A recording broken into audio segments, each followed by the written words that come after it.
Hello and welcome to another edition of News Showcase. I am Priya, Tamil Nadu's first artificial intelligence news presenter. The BJP's Narendra Modi was formally elected as Prime Minister by members of his National Democratic Alliance at the Central Hall of the old Parliament building. It will be Modi's record straight third term, and he will head a coalition government with the backing of two key allies, the TDP and the Janata Dal United, after his BJP failed to win an outright majority in the lower house. A spokesman for one of his allies said Modi will be sworn in Sunday evening. According to reports in the media, the two allies are competing for the position of Speaker of the House as a primary demand. The BJP is expected to keep the top four ministries: Foreign Affairs, Defence, Home Affairs and Finance. आदरणीय Shri Narendra Modi ji,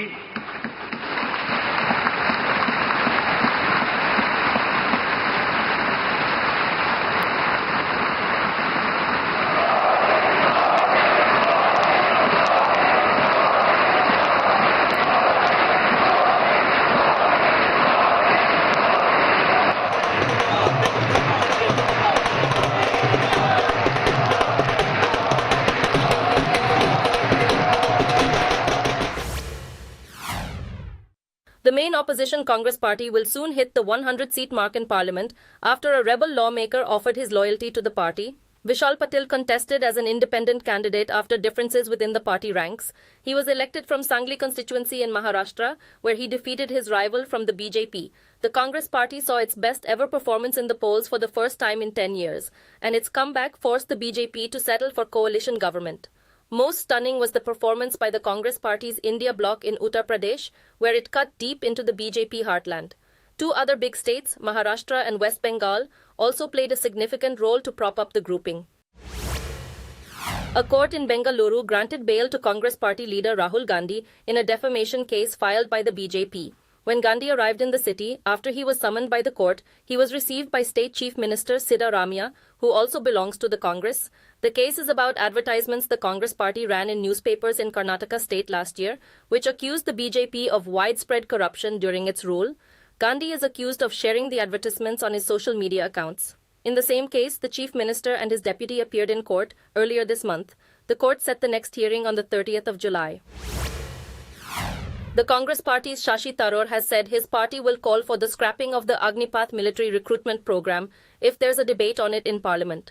The Janata Dal United, an ally of Prime Minister Narendra Modi, has also called for a review of the program. It was introduced in 2022 to provide short-term jobs in the armed forces with the goal of reducing the average age of servicemen, and these recruits are called Agniveers. Young men between the ages of 18 and 21 are enrolled in the program for a 4-year period. About 25% of them are retained, and they serve up to 15 years and get financial compensation at the end of their service. The country, we really believe that the Agniveer scheme has damaged the worldwide reputation for professionalism of the armed forces.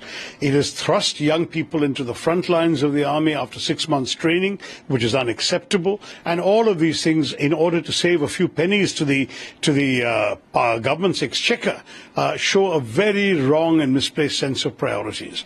So we would like the scheme scrapped, and if there is a debate on this in Parliament, we will call for it to be scrapped. A female paramilitary personnel who reportedly slapped actor Kangana Ranaut has been arrested and suspended from service. Kulvinder Kaur is said to have slapped the actor at Chandigarh airport over her derogatory comments about farmers who staged massive protests recently. Kaur said her mother was among the protesters and she was angered by the actor's remarks. The incident happened when Ranaut, who was elected as a BJP lawmaker in the recent election, arrived at the airport on Thursday. Reports said a video clipping of the incident did not contain the alleged attack. According to reports, the actor had made disparaging remarks about protesting farmers in social media posts and deleted them after a public backlash. British Prime Minister Rishi Sunak has been hit by criticism for prematurely leaving the D-Day commemorations in France. Later it emerged that Sunak had participated in an ITV interview and departed before world leaders had gathered on Omaha Beach. The Prime Minister apologized, saying it was a mistake not to stay in France longer, but the opposition Labour charged him with dereliction of duty. Sunak was also battling accusations that he may have lied about Labour's tax plans. In a TV debate with Keir Starmer, he said a Labour government would mean a £2,000 tax rise per working household. Starmer accused him of lying, and the statistics watchdog said the figure Sunak said would be the total tax for over 4 years, and that the people wouldn't know that. On the fringes of D-Day anniversary celebrations in Paris, US President Joe Biden is meeting President Volodymyr Zelensky of Ukraine with an offer of aid package that includes $225 million worth of armaments. It will be their first in-person meeting since Zelensky traveled to Washington in December, during which time they battled Republican resistance to further funding to Ukraine. According to insiders, the new weapons include air defense interceptors and artillery rounds, among other things. The weapons come after Russian forces overran several villages in May as Ukraine struggled to defend its second city, Kharkiv. Last month, Zelensky told a news organization that Western nations are making aid decisions far too slowly. A U.S. national security advisor said this week that the U.S. is making an effort to keep up with Ukraine's arms requirements. Israeli Prime Minister Benjamin Netanyahu has said he will present the truth about the battle against Hamas in Gaza when he talks at the U.S. Congress next month.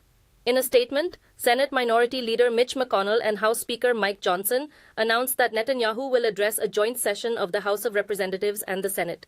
Tensions have risen between Netanyahu and U.S. President Joe Biden, who has previously backed Israel's assault in Gaza. In a recent move, Biden withheld the shipment of some bombs to Israel. Whether Netanyahu would meet with Biden during his visit was not immediately clear. In the lead-up to November's elections, Biden's backing of Israel has come under fire from some Democrats and voters who are angry about the thousands of civilian deaths in Gaza. Russia and China, with veto powers in the UN Security Council, have raised concerns about a draft resolution put up by the United States to end hostilities between Israel and the Palestinian militant group Hamas. According to diplomats, Algeria, the only Arab member of the Council, also indicated it was not prepared to support the wording. For a resolution to be passed, it must receive 9 votes or more and not be vetoed by the United States, France, Britain, China, or Russia, who are the permanent members. The United States is looking for international backing for the proposal that Hamas is said to be studying positively. It distributed a 1-page draft resolution on Monday and an updated version on Wednesday to the 15 members of the United Nations Security Council. Amid speculation that Republican presidential frontrunner Donald Trump would announce his nominee for vice president next month, reports say that his current shortlist is almost entirely made up of men. According to Trump's inner circle, Senators J.D. Vance of Ohio and Marco Rubio of Florida have emerged as the frontrunners for the vice presidential nomination. People with knowledge of the situation said that Trump's staff has sent screening papers to leading candidates.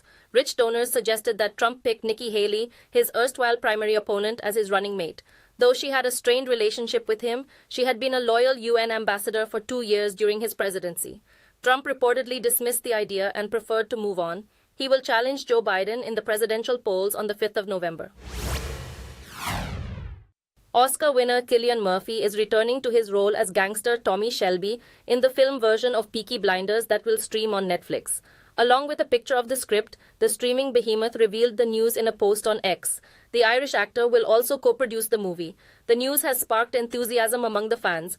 The popular BBC drama traced the lives of Birmingham gangsters in the early 20th century over the course of 6 episodes, running from 2013 to 2022. Murphy portrayed the main character during the entire run of the series. Numerous honors have been bestowed upon it, such as the National Television Awards and the 2018 BAFTA for Best Drama Series.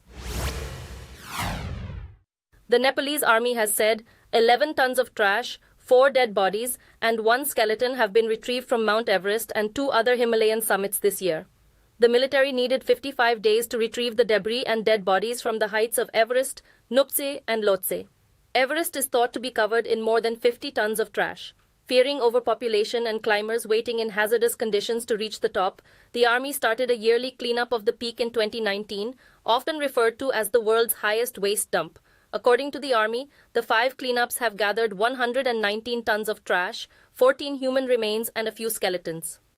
Thank you for watching. I am Priya, Tamil Nadu's first artificial intelligence news presenter. Do tune in, same time tomorrow, for a roundup of the latest news and updates in India and around the world.